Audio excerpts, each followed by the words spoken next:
مجازاتی که ملت ایران و نیروهای مسلح ما برای این دشمن خبیث انجام دادن و دارن انجام میدن و برای آینده برنامه دارن مجازات سختی است و او رو دچار ضعف کرده.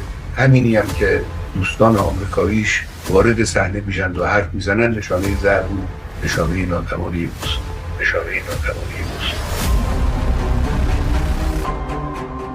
Days after the first barrage of Iranian missiles into the occupied territories, signs of weakness in the Zionist regime have appeared.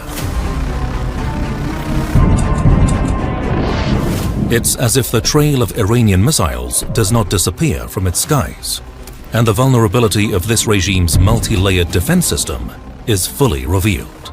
The Arrow 3 and David Sling batteries are consuming ammunition at a dizzying rate. A senior American official told the Wall Street Journal that the Arrow interceptor missiles, each worth $3 million, are now being rationed. This means that commanders of the Zionist regime are now choosing which warhead to hit and which to let go. And this means greater effectiveness of Iranian missiles. Whereas before, this regime wanted but could not intercept all of Iran's missiles.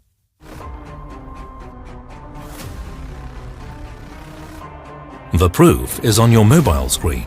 The targeting of the regime's sensitive centers, including the Ministry of War in Bat Yam, whose destructive power astonished the regime's leaders, and the precise attack on the regime's Army Command and Intelligence Center in Bir al-Sabah, near a hospital, which was targeted with high accuracy and precision.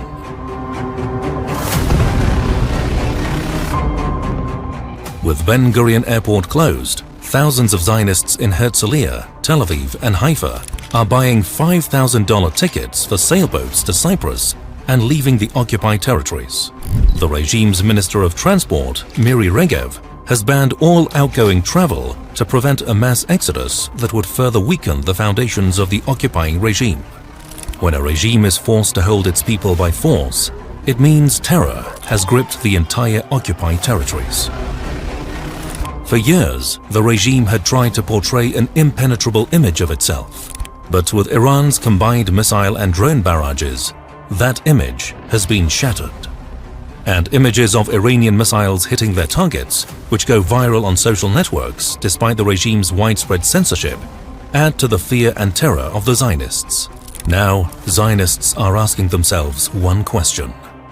If the defense systems cannot cope with the waves of Iranian attacks at their peak, what will happen when the ammunition drops? Even voices within the Zionist regime are admitting defeat. Former Israeli ambassador to Egypt, Amir Oren, in an interview that went viral on X, stated plainly, "We cannot defeat the Iranians with a military solution alone." These exposed weaknesses have pushed the Zionist regime leaders to urgently pressure the United States to join the conflict. Tel Aviv knows, with its air defense ammunition dwindling, it cannot withstand the barrage of Iranian missiles. This signifies a further weakening of the regime. Now compare this with Tehran. When the Zionist regime's attack shook the live studio of Iran's state news network, a scene in Tehran went viral. Anchor Sahar Imami, amid the live broadcast during the regime's attack, became a symbol of Iranian resistance through her exemplary courage.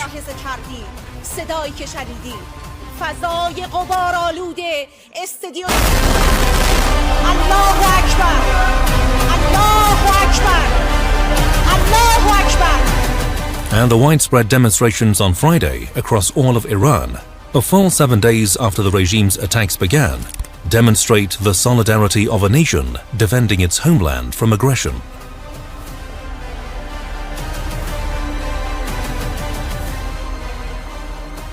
But what about the world? A shift in perception is taking place, which has led to an awakening.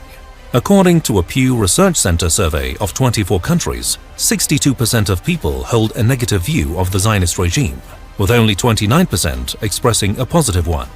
This represents a dramatic increase in global opposition. We're seeing that opposition manifest in demonstrations worldwide, condemning the attacks on Iran. These protests, previously held in support of Palestine, now see the Iranian flag flown alongside the Palestinian flag. Now, as the weaknesses of the Zionist regime become undeniable, It faces a terrified populace, that is, the Zionist settlers who no longer believe in the illusion of invincibility, and a global awakening to the failures of the Western media's pro-regime propaganda.